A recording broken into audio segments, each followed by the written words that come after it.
seguimos hablando del libro La pasión del defensor, del conocido y exitoso abogado Abelardo de la Espriella, quien verdaderamente pues, se ha encumbrado no solo en la vida del derecho, sino en la vida nacional, y muchos de ustedes que nos están viendo en nuestra emisión de las 5 a las 9 de la noche, que también repetimos este programa, y en Ustream, ahí donde nos pueden ver en vivo y en directo online, pues lo conocen además por este proceso famosísimo que hubo con David Murcia Guzmán. Y cómo no acordarse, y ustedes los televidentes, de David Murcia Guzmán, porque de pronto pues muchos de nosotros, entre comillas, caímos en el negocio que él proponía. ¿Cómo conoce usted, cómo llega usted a la defensa de David Murcia, doctor de la Espriella? David Murcia Guzmán estaba siendo asesorado por unos encopetados abogados bogotanos. Encopetados. Que cobraban muy caro, pero que nunca daban la cara. Entonces Murcia dijo, no, yo no sigo pagándole plata a estos tipos porque además se avergüenzan de mí. Ajá. Y me ponen unos segundones ahí a firmar. Busquemos a un gallo que dé la cara y que no sea vergonzante. Y la verdad es que siempre he trabajado de frente mar. Nadie podrá decir que llevé una defensa por debajo de la mesa porque yo voy de frente, porque ese es mi oficio, no aspiro a nada distinto, sino a hacer mi trabajo bien. Y el hombre me contactó y me dijo, mire, yo quiero que usted sea mi abogado porque usted pone la cara. Le dije, no, fantástico, perfecto. ¿Usted ya sabía todo lo que yo había escuchado, no tenía mayor información, pero me empapé. Duré de abogado de Murcia 2 meses y medio. Sí. Y digamos que 2 días antes de la captura de David Murcia no había nada contra Murcia, no había un solo expediente.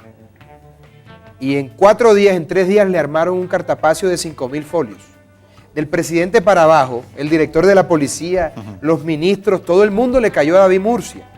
Ahí no hubo fórmula de juicio, eso fue un linchamiento. ¿Qué hubo? Le aplicaron el derecho penal del enemigo, es decir, le desconocieron todas sus garantías procesales. ¿Qué hay detrás de eso? ¿Es un chivo expiatorio? Pero ¿Qué se necesitaba total. ¿Para tapar qué? Total, independientemente si había responsabilidad de David Murcia, que además debo decirlo, cuando yo estuve de abogado nunca se concretó un delito porque David Murcia no le quedó mal a nadie hasta el día en que le intervinieron las empresas, que además se las intervinieron atropellándolo el presidente de la República, el señor Uribe, el presidente de la época, haciendo lo que le daba la gana, desconociendo la ley. Una grosería, es decir, lo que le hicieron a Murcia no se distingue o no se diferencia en nada con lo que hacían en el circo romano cuando lanzaban a la gente, que condenaban a muerte a los leones. Porque es condenado en Estados Unidos o por otras actividades. Pero ¿a qué fue condenado en Estados Unidos? A 6 años, aquí le metieron 30. Es una locura. Es decir, David Murcia está pagando como si hubiese matado a alguien, como si hubiese sido el peor criminal de todos. Repito, yo no sé, independientemente si había responsabilidad penal o no, a él había que darle garantías y yo me retiro del proceso, lo hablé con él para generar un hecho social y político. Pero se retira porque no hay entendimiento, no había garantías. O no había garantías. Yo iba a un linchamiento, yo no iba a un proceso justo. David Murcia estaba condenado antes de llegar al proceso. Y yo no me iba a prestar como convidado de piedra para ser validador de semejante atropello. Si todo lo que yo, durante toda mi vida, lo que he criticado es eso. Sí. Mauricio, mire, de las dictaduras, las democracias se diferencian de las dictaduras precisamente por las garantías que les otorgan a las personas en un proceso. Y aquí en Colombia se ha vuelto costumbre desconocer los derechos de la gente. Y eso es fatal porque eso crea inseguridad y violencia.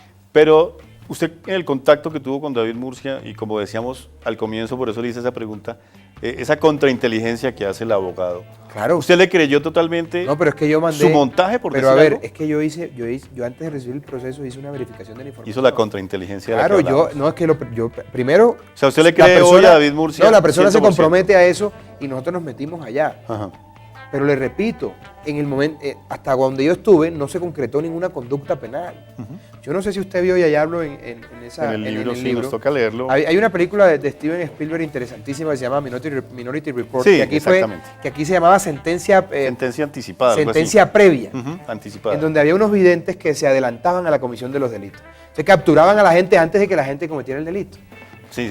Eso fue lo que pasó con Murcia. Un vidente que no sé quién fue, si el señor Uribe. O algún genio de esos que lo rodeaban a él. Se le ocurrió, sí, pero no dejaron que la conducta se concretara si es que se iba a concretar. Y lo atropellaron y yo me retiré por eso. Independientemente, le repito, si había responsabilidad de Murcia o no. Lo importante es que debían darle garantías. Mire, por más execrable que sea el delito por el cual se investiga una persona y por más terrible que sea la conducta, hay que garantizarle el respeto por los derechos a esa persona y el Estado está en esa obligación porque es más delincuente el funcionario judicial que se desconoce los atraviesa. derechos de un procesado que el mismo procesado que delinque. Pero entonces el problema es de los funcionarios, el problema es de los políticos. ¿Por qué un país que se ufana de ser democrático, de tener un Estado de Derecho, hace eso con un personaje como David Murcia? Porque Y no con él, sino con muchos. Porque este es un país doble moralista. Ujú. Yo estoy seguro que si el señor Murcia hubiese sido un hombre de una cuna de oro, Si hubiera sido... si hubiese sido, si hubiese si hubiese sido un chino Dígalo, chirriado dígalo, de aquí, dígalo. si hubiese sido un chino chirriado de aquí de la oligarquía bogotana, Exactamente, que ya está libre. yo no además. sé si a Murcia le hubiesen hecho lo que le hicieron. Sí, es eso. No sé. Y por eso planteo ahí la discusión en el libro. Bueno, de Es muy David interesante. Murcia, que es muy interesante leerlo, obvio, pasemos al tema de los paramilitares, que es un tema que apenas uno dice paramilitares ya empieza como a sentir... Yo un fui temblorcito negociador por del dentro. proceso con los paramilitares. Cuéntenos un poquito sobre Yo eso. fui negociador de ese proceso, fui parte de la Comisión Civil Acompañante y además estuve también en su momento en el Caguán, Sí. cuando el proceso de paz con la FARC. Ujú. Y lo que hicimos fue servir como puente para socializar el proceso a nivel de la academia. Pero además asesoré a los parapolíticos que estaban siendo investigados por sus relaciones con esos paramilitares. Con esos paramilitares. Yo lo que debo decir es que el balance es positivo. El proceso con errores y virtudes terminó desmovilizando a 25.000 hombres en armas, que eran los dueños de Colombia. Porque antes del ¿Y proceso... usted sí cree que los 25 son los que son o son embuchados? No, hay mucha gente que estaba, por Ajá. supuesto, los líderes de la autodefensa todos están pagando condenas y la gran mayoría está extraditada, sin duda. ¿Precisamente usted cree que esa extradición se hizo para callar lo que ellos habían podido contar? ¿O eso es secundario? Me Eso parece ya- que es un precedente terrible porque si una persona se desmoviliza con ocasión de un proceso de paz, no se le puede extraditar. Ujú. Este es el único país que entrega a su gente y no pregunta O sea, para que lo qué. condenan pero doble además, vez. pero además los entregan en Estados Unidos por temas de narcotráfico y aquí las masacres quedan sin aclarar. impunes. Es una estupidez. Ujú. Pero bueno, como que el que decidió eso no fui yo, sino el presidente de la República. Él sabrá por qué lo hizo. Desde ese Yo no punto- lo hubiese hecho nunca, como tampoco extraditaría a un guerrillero. ¿Ah? Ujú. Si mañana el señor Timochenko se desmoviliza sobre mi cadáver, lo dejo sacar de Colombia. Ajá. ¿Por qué no? Si el hombre se desmovilizó, hay que darle sus garantías y hay que ayudar para su reincorporación. Porque el problema de este país es que todo el mundo habla de paz, pero nadie perdona. En ese caso usted está hablando de una pequeña traición, de una especie de traición. No, yo no de sé darle la yo no sé espalda si es traición. a Lo esos único te- que a esos- sé, a esos lo único líderes. que sé es que es un precedente terrible, porque muy probablemente quienes en el futuro piensen desmovilizarse lo van a pensar dos veces, porque lo más probable es que terminen en una cárcel en Estados Unidos. Y Estados Unidos arregla con los narcotraficantes allá en Colombia. En 3 años. Les da 3 años, entregan todo el dinero del mundo y los tipos se quedan viviendo en unos ranchos espectaculares en el sur de la Florida. Tienen sus caballos, tienen sus vacas y sus novias y no pasa nada. Es absurdo. Es totalmente... El absurdo. arrodillamiento es total. Eso hay que revisarlo. Y ya no solamente lo digo yo, lo está diciendo el ministro de Justicia de Colombia, el doctor Eguerra. Bueno, usted también es conocido como, digamos, el abogado de las top model, en algunos casos, top model colombianos. Esos temas que son tan mediáticos, que son tan de la realidad y de los temas sociales, ¿cómo los afronta un abogado de su estirpe, de ese talento que tiene usted? Bueno, hay que decir primero que las defensas penales siempre han concitado la mayor atención de la sociedad. Sí. Desde los tiempos del logógrafo, que era como se le conocía al abogado en Grecia, pasando por las defensas de Marco Tulio Cicerón y las de Jorge Eliezer Gaitán aquí en Bogotá. Sí. Los procesos penales siempre han llamado la atención de la sociedad. De la prensa, de la y sociedad, los de medios. todos. Mire, con el tema de este muchacho Colmenares que fue asesinado de la Universidad de los Andes, ustedes se encuentran que ahora todas las amas de casa son expertas en derecho penal. Claro. Y hablan de la audiencia de formulación de acusación, de imputación, si revocaron la nulidad y tal. ¿Por qué? Porque digamos que el derecho penal ausculta el lado más oscuro del alma humana. Y siempre los procesos han sido mediáticos, pero si el abogado litigante no entiende que es necesario socializar esos procesos en los medios de comunicación, es mejor que se dedique a otra cosa. Los medios son determinantes para socializar los procesos y para que la gente conozca lo que en realidad está ocurriendo. Pero porque no si están usted no sale, entorpeciendo no, porque el si usted proceso. no sale y explica y cuenta, Ajá. porque además los medios lo buscan, Sí. pues la gente inventa cosas. Y lo que va a haber en torno al proceso es una sucesión de chismes y no la realidad. Si usted le cuenta la realidad a los periodistas pueden transmitir la información de una manera más veraz y adecuada, que al final le va a terminar generando un beneficio al proceso. No teme en esos casos que usted termine, digamos, siendo llevado por ese ir y venir del tema de farándula. ¿No teme No. meterse con ese No, tema? no, es que yo he hecho defensas de todo tipo. Ujú.